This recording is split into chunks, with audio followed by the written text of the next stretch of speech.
Je suis parfois jaloux des autres. Comment ne pas me laisser envahir par cette envie? Ce sera l'apôtre Victor Makonda qui répondra à cette question. Bonjour. Bonjour. Comment est-ce que vous allez? Ça va bien, merci. La question du jour, c'est comment ne pas être jaloux des autres? Aujourd'hui, donc, nous allons parler de la jalousie. La jalousie, c'est un thème très important. Alors, nous devons savoir d'où vient la jalousie. D'abord, ça c'est mon avis, le précurseur de la jalousie n'est rien d'autre que Lucifer. Ça a commencé depuis le ciel. Là, au ciel, Lucifer, voyant la gloire de Dieu, tous ces anges qui étaient en train d'adorer Dieu, il voulait aussi devenir comme Dieu. Il est devenu jaloux de Dieu. Donc, la jalousie est une sémence qui vient de Lucifer. D'où la définition de la jalousie. On peut définir la jalousie comme étant ces désirs de la chair qui te poussent à devenir comme l'autre, qui te poussent à envier les autres. Tu veux posséder ce que l'autre a que toi tu n'as pas. C'est ce que Lucifer a fait là-bas au ciel.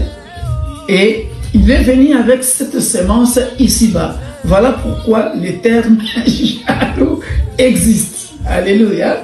Alors maintenant, nous allons distinguer deux sortes de jalousie à la base. La jalousie charnelle, suscitée par le précurseur Lucifer. Et cette jalousie-là, c'est ça qui existera sur tout être humain. Tu verras par exemple dans une même famille, les frères et sœurs sont jaloux. Nous le voyons dans Genèse 4. Caïn était jaloux de son frère Abel. Nous voyons dans Genèse Ésaü être jaloux de son frère Jacob qui avait pris son droit d'aînesse. Il y a plusieurs sortes de jalousie. La jalousie entre amis, entre collègues au travail. Et cette jalousie-là, vous tous qui nous suivez, et cette jalousie-là amène à la mort. La jalousie basée sur la chair amène à la haine. Voilà pourquoi Caïn avait tué son frère Abel. Maintenant, il y a une autre forme de jalousie. La jalousie de Dieu est protectrice. Dieu dit qu'il est jaloux parce qu'il veut nous protéger. Nous le lisons encore dans Exode chapitre 20.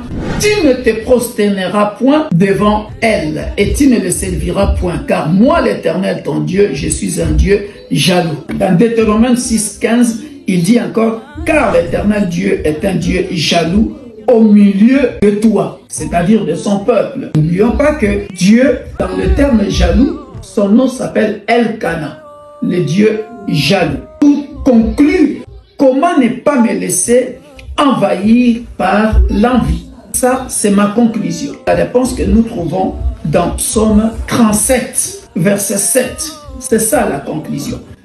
Il faut être patient dans la vie. Il faut avoir la foi dans la vie. Il ne faut pas envier l'autre parce qu'il a ceci. Non.